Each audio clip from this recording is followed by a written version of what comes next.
¿A quién de ustedes les gusta la sorpresa? A algunos de ustedes no les gusta la sorpresa porque dicen, ay, no me asusta, ¿verdad? Pero, ¿saben? Una vez en mi país hay un lugar donde yo pasé mucho tiempo de mi juventud, de mi adolescencia, que se llama las Islas Galápagos. Es un archipiélago, son islas muy bonitas y muy, tienen cosas, animales muy especiales, muy raros, que solamente están en ese lugar y en ninguna otra parte del mundo. Entre esas las más famosas, las tortugas gigantes, que son tortugas casi de este porte, son muy grandes.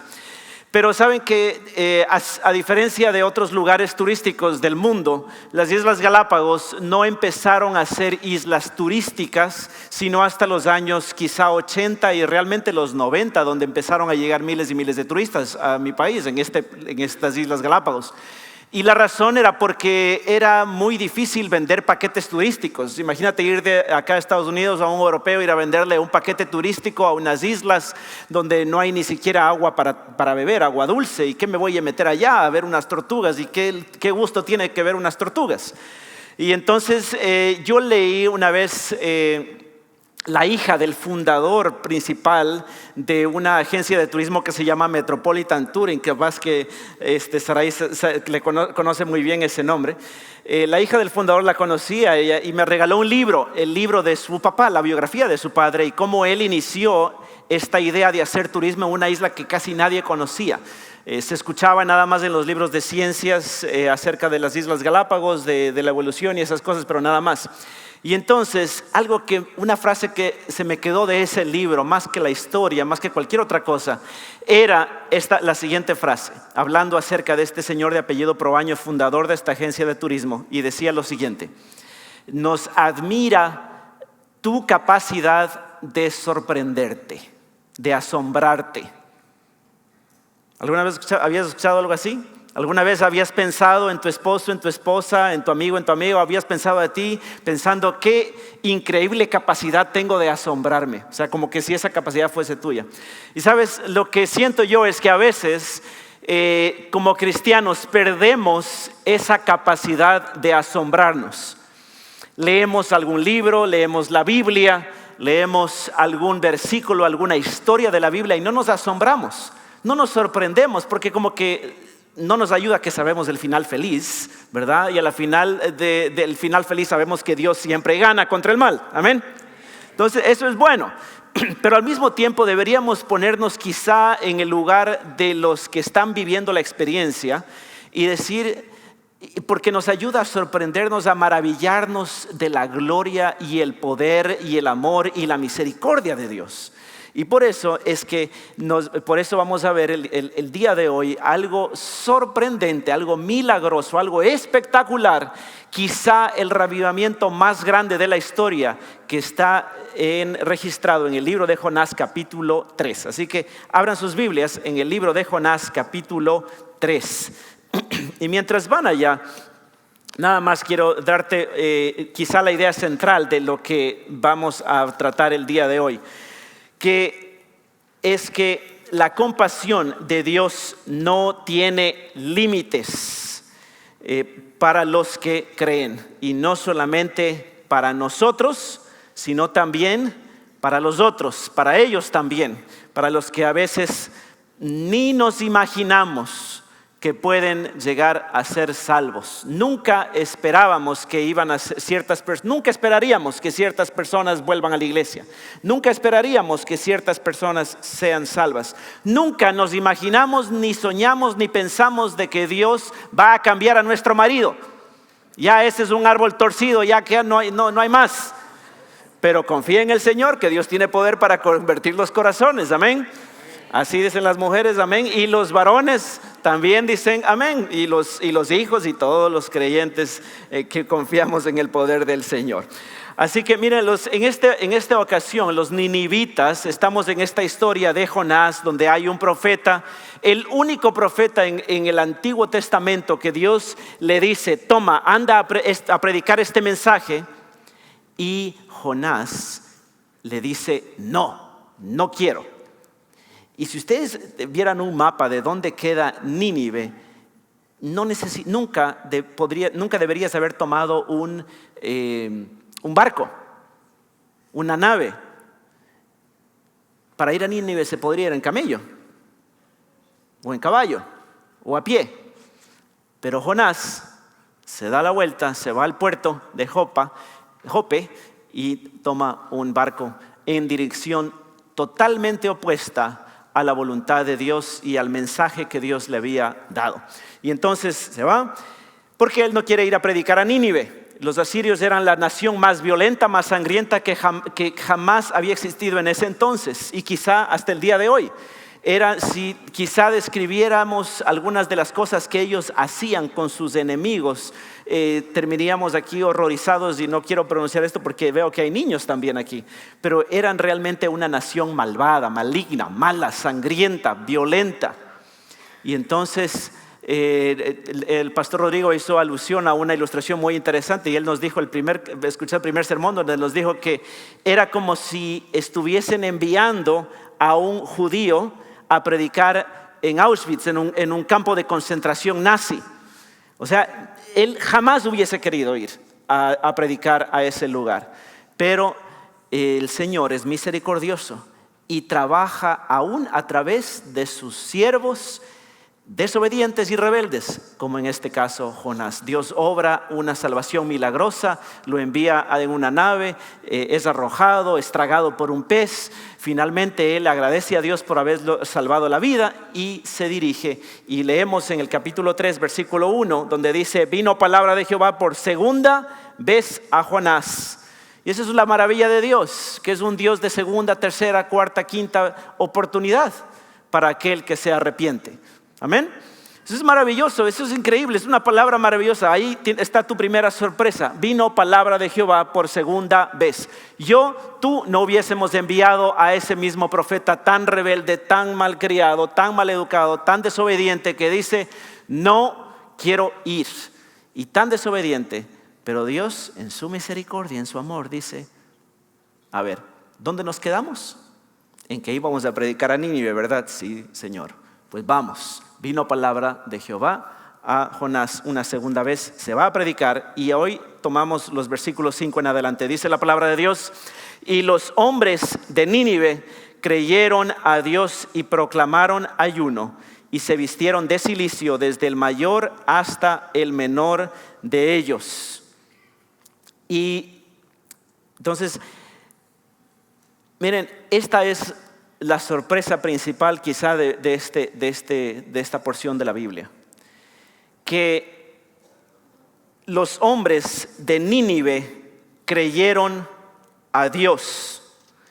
Creyeron a Dios. No solamente que le creyeron a Jonás, sino que le creyeron a Dios por palabra de Jonás, de un profeta que era rebelde, que había sido desobediente, que se había ido contrario a la voluntad de Dios.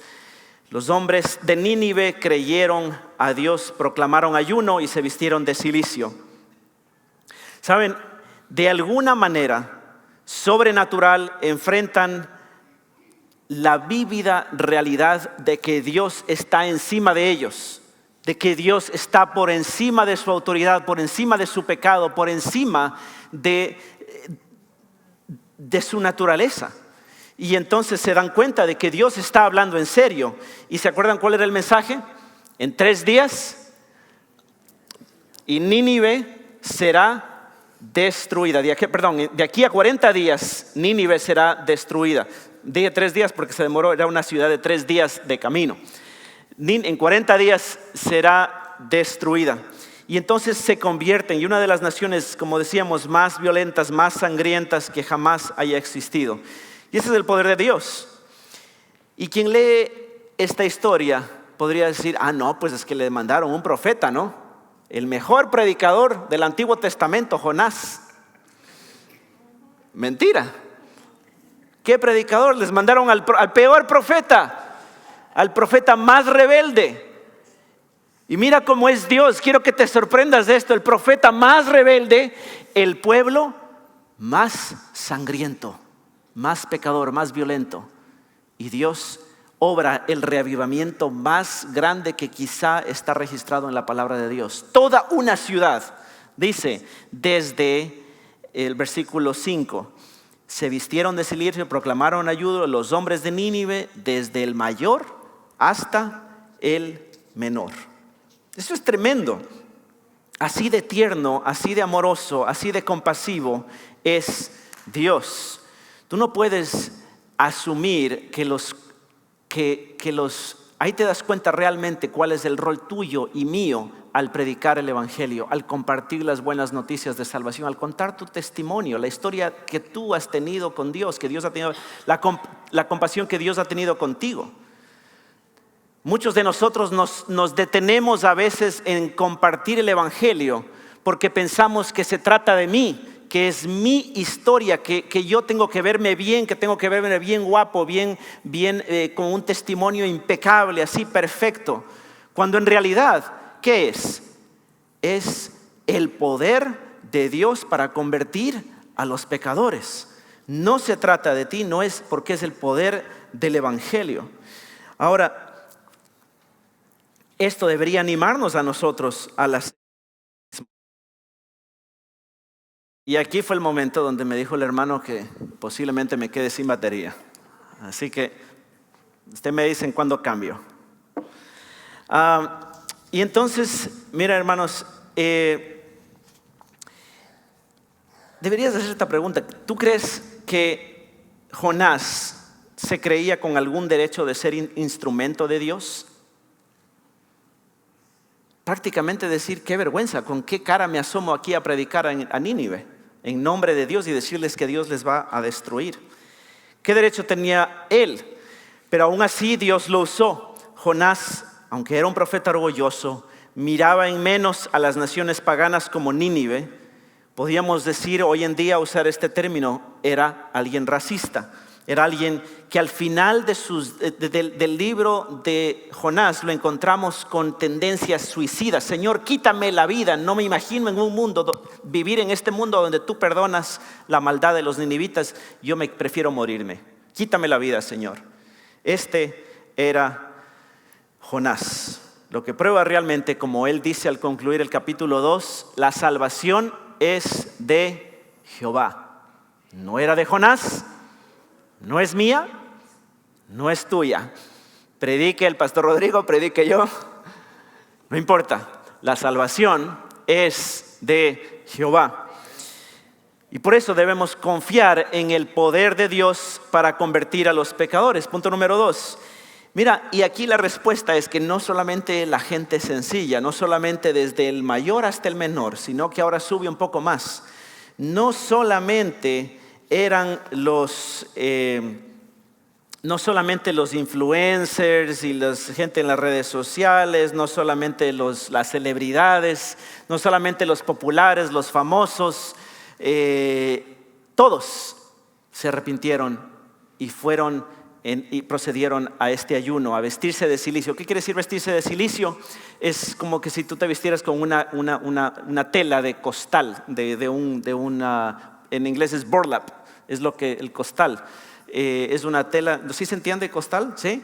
Es una tela muy rústica, que no es para nada elegante. Y estamos diciéndole, cuando ayunamos, cuando nos arrepentimos, y en este caso en el Antiguo Testamento la gente se vestía de silicio, estaba diciendo, realmente estoy al último, no importo yo, Señor, me estoy humillando y las necesidades prioritarias, tanto como comer como beber, pasan a segundo plano porque tú eres número 1.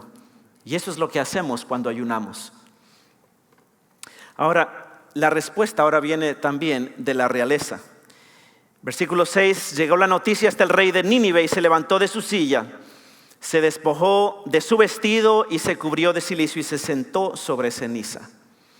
Él hizo proclamar y anunciar en Nínive por mandato del rey y sus grandes, diciendo, hombres y animales, bueyes y ovejas, no gusten cosa alguna, no se les dé alimento ni beban agua, sino cúbrase de cilicio hombres y animales, y clamen fuertemente y conviértase cada uno de su mal camino y de la rapiña que hay entre sus manos. Al decir rapiña se refiere a la violencia a la violencia. Acordémonos que lo que decíamos, que Nínive era un pueblo muy violento. Y entonces es maravilloso pensar aquí que Dios tiene compasión por los ricos y poderosos también. Saben, a menudo he escuchado, y sucede porque yo he trabajado mucho a veces en lugares muy sencillos, especialmente en mi país. Si es que eso no sucede en su país, no se preocupe, ¿ya? Pero normalmente resulta que el pecado no discrimina. ¿Sí me explico? El pecado está tan presente entre los pobres como en los ricos, porque el pecado es un asunto humano.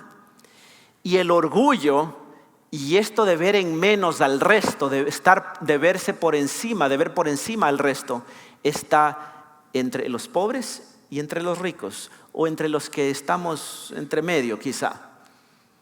Y a veces yo he visto, la gente dice, bueno, yo estoy aquí, soy humilde, no tengo mucho. Pero hay gente que aún en su humildad y en su no tengo mucho, son más orgullosos que muchos ricos. Hay mucha soberbia, hay mucho orgullo en esa condición. Y entonces nunca nos imaginamos, nunca pensamos de que Dios tiene el poder para salvar aún a los de mucho dinero, al rey. Y aunque sucede no muy seguido, y eso es lamentable, no sucede muy seguido, hay reyes, hay poderosos que se convierten al Señor y realmente se puede ver esta humildad que podemos ver ejemplificada aquí en este rey. Muchos piensan que solamente porque algún político se toma una foto con la Biblia y ahora sí ya es cristiano y debería venir acá a predicar en la iglesia. Tengan mucho cuidado con eso. Y quizá con usted sentirse identificado y decir, mira, qué bien, ese es de los míos. El arrepentimiento genuino está aquí ejemplificado, el arrepentimiento de un rey, que él mismo, no solamente que pone por ley, sino que él mismo dice, él primero se despojó, se levantó de su silla, es decir, de su trono, se levantó de su silla, se despojó de su vestido y se cubrió de cilicio y se sentó sobre ceniza. Mira qué humillante. Este hombre que era quizá el más poderoso, donde él podría decir a vuélenle la cabeza. Literalmente rodaban cabezas, ¿no? Por la palabra de este rey. Y él da ejemplo de arrepentimiento. Y quizá tú en este momento estés pensando en un familiar o en algún amigo que pareciera estar tan lejos de Dios, que ni siquiera se te cruza por la mente. You can't imagine how that person can be saved because you think he or she is so far from God. Pero el Señor puede salvarlo en un instante. Porque no depende de ti, ni de mí, ni de la predicación siquiera, sino es de Dios que tiene misericordia, del poder de Dios para convertir. No importa si tú no te imaginas cómo será que finalmente el hermanito tal y tal, o el esposo, el marido, el mujeriego, la chismosa, el otro se va a poder salvar. Dios quiere sorprenderte con la salvación de esa persona, de ese familiar, de ese primo, de esa prima, de ese familiar que tú ni siquiera te imaginas, que nunca le vas a poder ver aquí en la iglesia, que nunca le vas a poder ver asistiendo, congregándose, discipulándose, asistiendo. Querido hermano, yo te animo a que pongas tu confianza en la palabra de Dios, que permanece para siempre, que tiene poder para convertir los corazones. No te desanimes, más bien cuando llegue. A mí me llama la atención, hermanos, que a veces, y mire, desde ya les digo, vamos a tener bautismos pronto aquí en la iglesia, porque hay algunos jovencitos, algunos hermanos que han decidido bautizarse. Gloria a Dios. Amén. Ya, por ahora no tenemos un bautisterio aquí, un lugar, una tina, un lugar donde bautizarnos aquí. ¿Y dónde hacemos los bautismos? lo hacemos en el otro auditorio donde sí hay un bautisterio. El agüita está caliente para que nadie le dé mucho frío, ni le dé un patatún. Entonces vamos a estar allá. Vean, me encantaría que para ese bautismo, esos bautismos, todos los que estamos aquí nos quedemos 15 minutos más, 10 minutos más y todos presenciemos esa maravilla, ese paso de obediencia tan maravilloso de un pecador que se rinde ante el Señor y dice: Señor, mira, quiero publicarle al mundo que soy una nueva criatura. Y Dios no quiera que tú digas: ay, no, pues que tengo que ir a comer me están esperando con unos taquitos de tinga para allá y me voy, no, tengo que irme, hay urgencia. Tienes que ser parte de estas cosas, porque de eso se trata, de eso es lo que está tratando de decirnos Dios aquí, esta sorpresa. Puedes creer qué increíble que se salvó este pueblo tan maligno, tan lejano. Ahora vamos algunos de nosotros, y quiero llamarte la atención aquí, algunos de nosotros quizá ni sentimos, no es ni siquiera estamos, ese vecino, ese familiar ni siquiera se nos viene por la mente, sino que hay algo peor.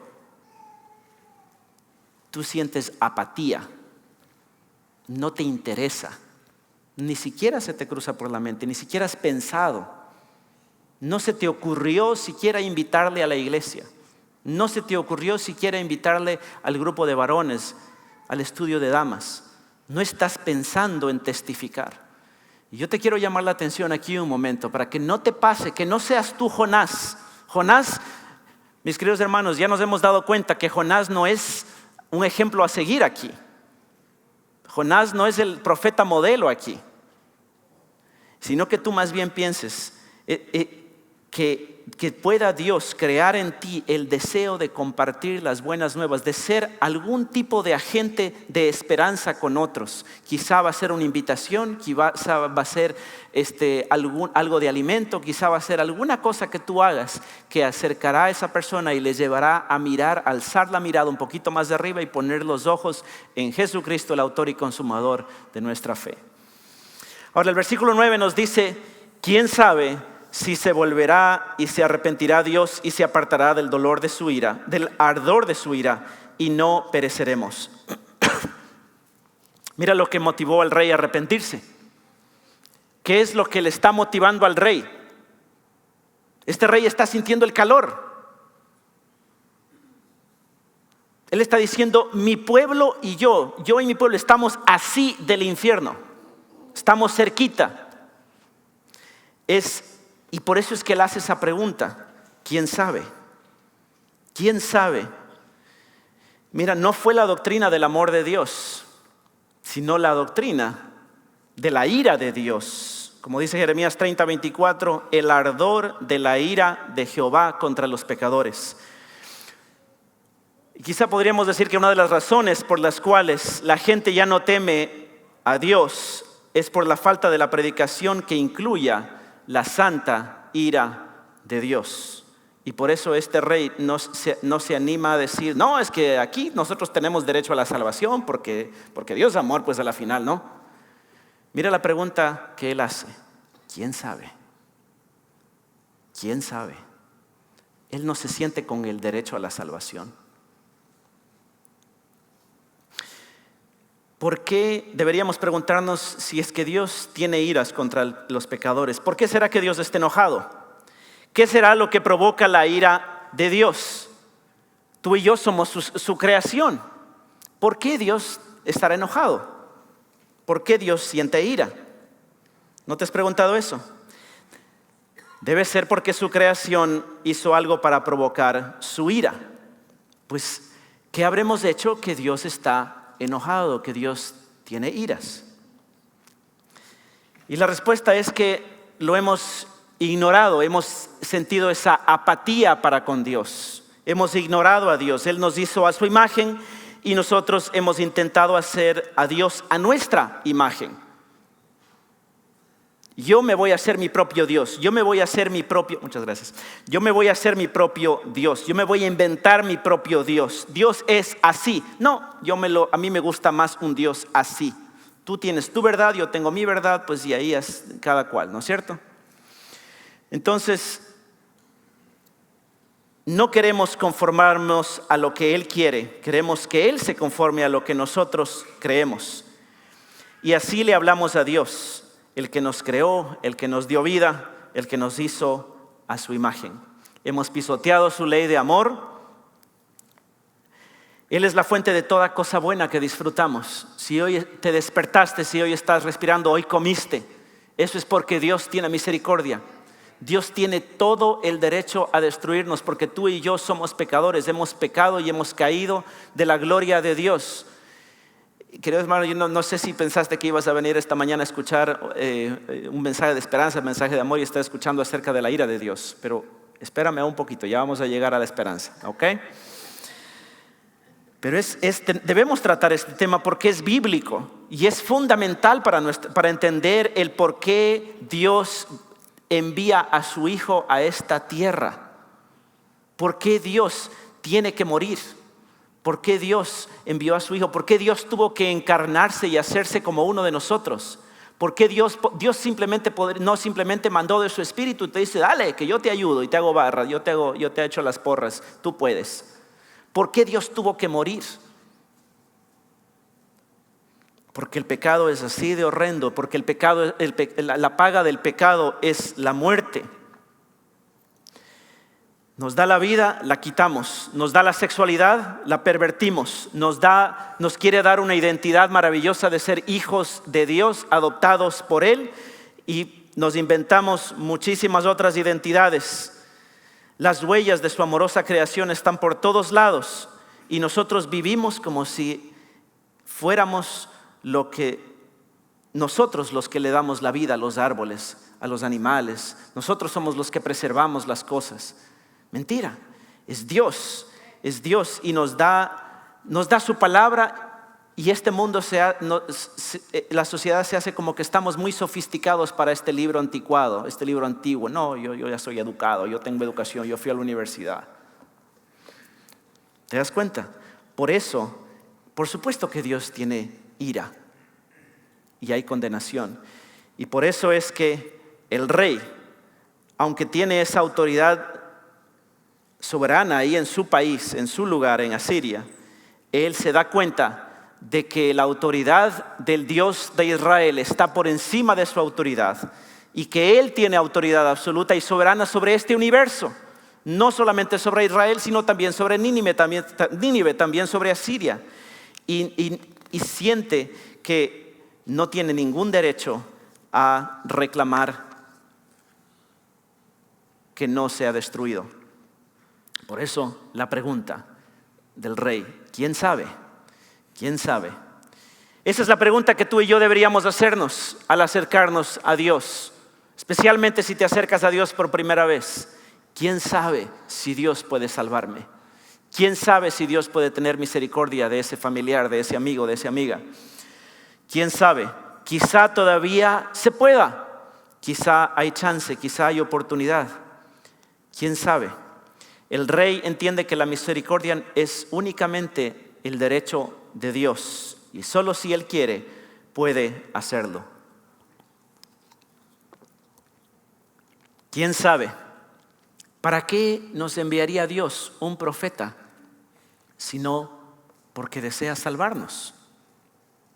Y entonces mira cómo empieza a razonar el rey. ¿Quién sabe? ¿Por qué nos envían un profeta? ¿Por qué nos envían este señor que nos dice que va a ser destruido en 40 días?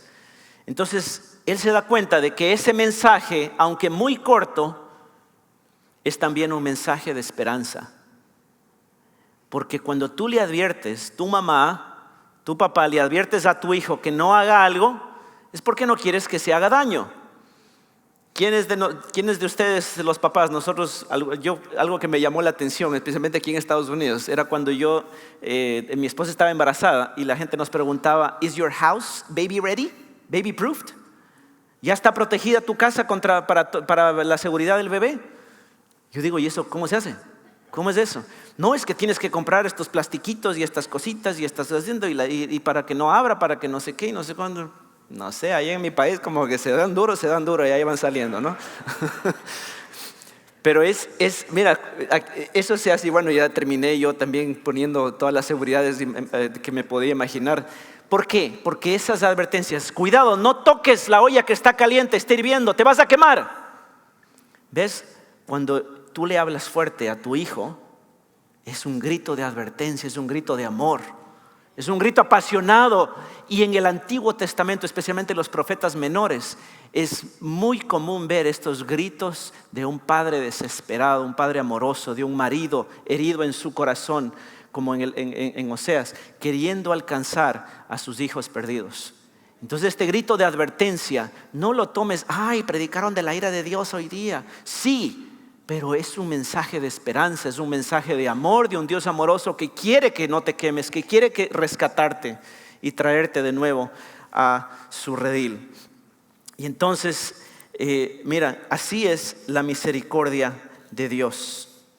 Pero qué contraste, ¿verdad?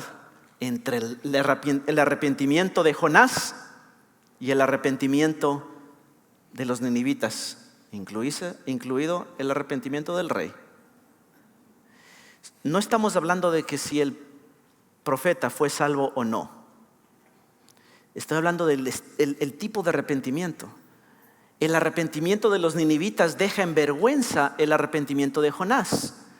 En el capítulo 2 no vemos ningún tipo de ceniza y silicio y me voy a dejar de un lado y me voy a hacer ayuno. No existe nada de eso. ¿Y por qué hace Dios estas cosas? Y saben algo que que es fascinante acerca de este libro de Jonás, es que luego, apenas este libro fue escrito, llegó a formar parte del canon de la Biblia, de los profetas. Es un libro que hace quedar mal al pueblo de Israel.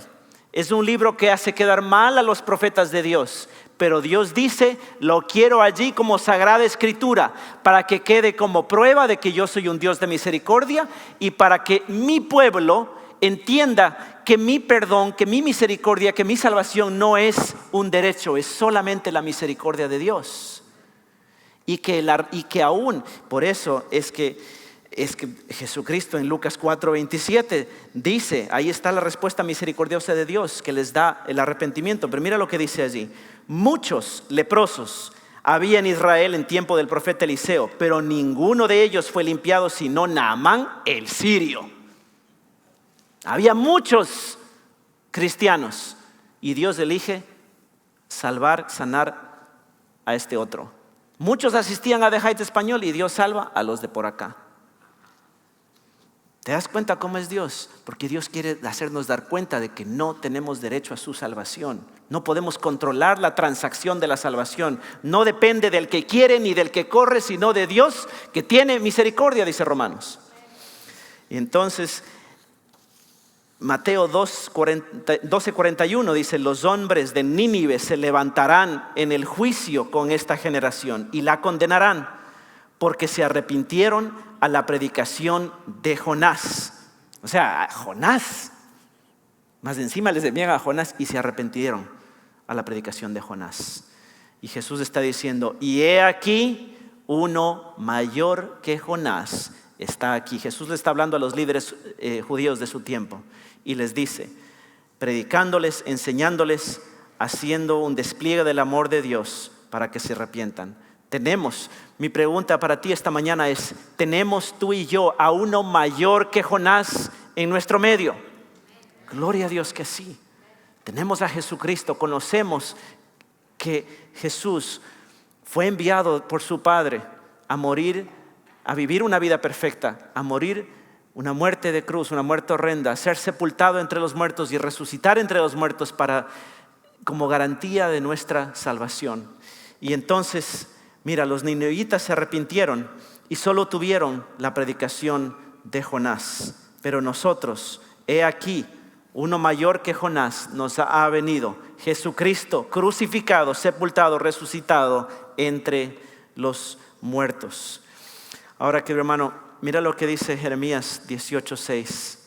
O sea que Dios solamente les quiso hacer asustar con el infierno, pero nunca les iba a destruir. ¿Sabes? Dios no solamente decreta en su misericordia el mensaje, pero también y la salvación, sino la manera en que Él va a salvar a su pueblo. Y para la gran mayoría de nosotros, Dios nos va a salvar a través de una advertencia. Mira lo que dice Jeremías, y esto hay varios versículos de Jeremías, un profeta que predicó antes del exilio, antes de que el pueblo de Dios sea castigado, y decía lo mismo. He aquí, y esta es la escritura que leyó Aldo, he aquí como el barro en la mano del alfarero, así sois vosotros en mi mano, oh casa de Israel. En un instante hablaré contra los pueblos y contra reinos, para arrancar, derribar y destruir. Pero si estos pueblos se convierten de su maldad contra la cual yo hablé, yo me arrepentiré del mal que había pensado hacerles. Es decir, Dios quita el pie del acelerador. ¿Sí se entiende? O sea, Dios va a destruir, pero si nos arrepentimos. Y mira, esto del evangelio es increíble porque es como si somos culpables y hemos ofendido al juez. Y hay fotos, hay evidencias, hay videos de nuestro pecado, hay evidencia de nuestra falta. Y estamos del frente al juez y todavía estamos diciendo soy inocente, me declaro inocente, no soy culpable. Me pregunto si esa es tu realidad. Estás aquí frente al juez y Dios te ha ofrecido su misericordia. Te está ofreciendo, dice la palabra de Dios, que si alguno hubiera pecado, abogado tiene para con el Padre, Jesucristo el justo. Dios nos provee todo, hasta el abogado. Y todavía le quieres decir a Dios que no lo necesitas, que no te interesa, que todavía no ha llegado tu tiempo, que más adelante, que en algún otro momento. Y te rehusas a decir, sí Señor, me declaro culpable. Querido hermano, la misericordia nos ha llegado a través de Jesucristo. Y por eso, querido hermano que no eres creyente, el día de hoy predicamos de la ira de Dios. Predicamos de esta ira que Dios siente. No porque queremos que te vayas al infierno, sino precisamente porque queremos que seas salvado de ese curso, de esa dirección que está llevando tu vida. Y a ti, hermano creyente, date cuenta que tú no tienes derecho, nunca tú y yo tuvimos derecho a la misericordia y a la salvación de Jehová, sino que era la prerrogativa, era la gracia de Dios en salvarnos. Amén.